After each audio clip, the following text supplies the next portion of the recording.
मौलाना तारिक जमील साहब जो किसी तारुफ के मोहताज नहीं हैं, उनके साहबजादे गुज़श्ता रोज़ रज़ाए इलाही से इस दुनिया से रुखसत हो गए।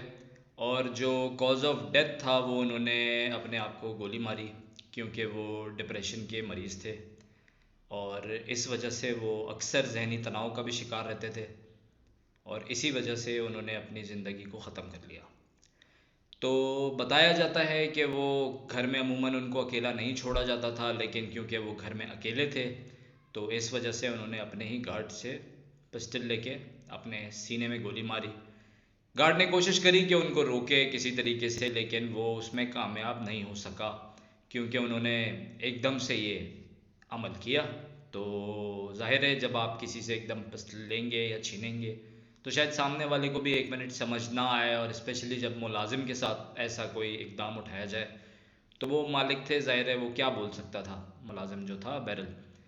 तो ये अब एक चीज़ ऐसी सामने है कि डिप्रेशन, जिसको पाकिस्तान में बीमारी समझा ही नहीं जाता, ये एक वेल नोन पर्सनालिटी के बेटे थे। मौलाना तारिक जमील साहब जो हैं ख़ुद भी मजहबी हलके के अंदर बहुत मशहूर हैं, और इसके अलावा वो क्रिकेटर्स में, शोबिज़ में, और पाकिस्तान के साथ साथ हमारे पड़ोसी मुल्क में हिंदुस्तान में भी काफ़ी मकबूलियत रखते हैं।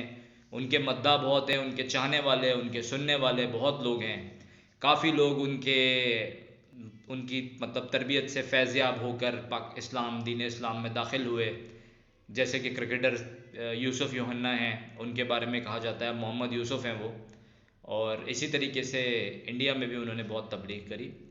तो अब ज़ाहिर है एक इतनी मशहूर शख्सियत के घर में जब इस तरीके का वाक़या होता है तो लोग ताज़ियत ज़रा मतलब ज़्यादा होती है एज़ कम्पेयर टू जब किसी मतलब अननोन के घर पे अगर ऐसी चीज़ हो। तो इससे हमें ये चीज़ पता लगी कि डिप्रेशन एक मुकम्मल मर्ज़ है। और इसको जो लोग समझते हैं कि नहीं यार डिप्रेशन, लोग यहाँ पर देखते क्या हैं, वो जी है मूड का बड़ा औखा है, एकदम इसका मूड ख़राब होता है, एकदम बदलता है। यार आपको ये नहीं पता वो किस जहनी कैफियत से गुजर रहा है, आपको ये नहीं पता वो अपनी ज़िंदगी में क्या फेस कर रहा है। और सबसे बड़ी बात, हमें ये नहीं पता होता कि सामने वाले के पास कोई बात करने के लिए भी था या नहीं था। वो किसी के साथ अपना दिल का बोझ हल्का कर सकता था, अपने दिल की बात कह सकता था, अपने आप को, अपने अंदर क्या उसके अंदर लावा उबल रहा है या क्या उसकी सोच है, क्या वो सोच रहा है, वो किस तरफ अपनी ज़िंदगी को ले जाना चाह रहा है, या वो क्या करना चाहता है आगे, क्या वो किसी को चीज़ें समझा पा रहा था या नहीं समझा पा रहा था।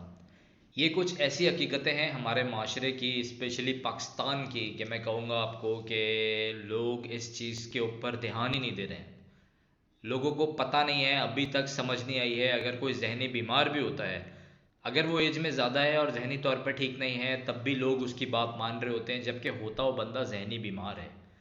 तो इस तरह की चीज़ को डील करने के लिए प्रॉपर मेडिकेशन लेना बहुत ज़रूरी है। कोई शर्माने की ज़रूरत नहीं है, कोई झिझकने की ज़रूरत नहीं है। आपके ख़ुद के साथ है, आपकी फैमिली में किसी के साथ है, आपके किसी दोस्त अहबाब के साथ है, इस चीज़ को जल्द अज जल्द डील करें, इस चीज़ के बारे में जल्द अज जल्द डॉक्टर से कंसल्ट करें, जो थेरेपी करनी है वो करें। किसी भी बंदे के साथ जो आपको लगता है वो हेल्प कर सकता है, उससे डिस्कस करें, क्योंकि आजकल डिप्रेशन यंगस्टर्स में ही ज़्यादा है और देखा जा रहा है कि वो ज़िंदगी लेने पर ही ख़त्म हो रहा है। तो ये इस वक्त इतनी अलार्मिंग सिचुएशन है जब आप देख रहे हैं कि एक वेल नोन पर्सनालिटी के जो साहबजादे हैं, जिनके पास किसी चीज़ की कमी नहीं है, वो इस चीज़ से नहीं डील कर पा रहे, या इसके अलावा मज़ीद मशहूर शख्सियात हैं जो इस चीज़ से नहीं डील कर पा रही हैं, जिनके पास लोग भी मैसर होंगे, जिनके पास पैसे की भी कमी नहीं होगी, जो मशहूर भी हैं। तो आप समझ सकते हैं कि फिर एक आम आदमी जो बिल्कुल एक गुमनामी की ज़िंदगी गुजार रहा है, वो अगर नौकरी या महंगाई या घरेलू मसाइल की वजह से डिप्रेशन में चला जाए तो उसके लिए इस चीज़ से डील करना कितना मुश्किल होगा। जो आजकल हम चीज़ सुन रहे हैं, आए दिन खुदकुशी कर ली लोगों ने, अपने बच्चों को मार दिया, लोग कूद गए, महंगाई से तंग आ गए, नौकरी नहीं थी उससे तंग आ गए, वो बेसिकली डिप्रेसिंग फेज़ ही होता है। जो लोग डिप्रेशन में चले जाते हैं और उनके पास कोई नहीं होता, तो उनको ये समझ नहीं आता वो अब उनको अब अपनी ज़िंदगी के साथ क्या करना है, और फिर यही सोचते हुए वो इतना संगीन कदम उठा लेते हैं कि अपनी ज़िंदगी को ख़त्म कर देते हैं, एक हराम मौत की तरफ चले जाते हैं। लेकिन उनको नहीं समझ आ रहा होता कि क्या हुआ। बहरहाल अगर किसी ने अपनी जान ऐसी कैफियत में ली है तो मैं समझता हूँ एक बीमारी का ही वो शिकार हुआ है इंसान, तो उसके उनके लिए दुआ ही कर सकते हैं, मग़फ़िरत की दुआ की जाए, अल्लाह पाक दर्जात बुलंद करे, मौलाना तारिक जमील साहब को, उनके घर वालों को, सबको सब्र दे। और कोई भी इस तरह का लगे लोग, और कोई भी अगर आपको लगे आपके करीब में डिप्रेशन का शिकार है, उससे बात करें, उसके साथ बैठें।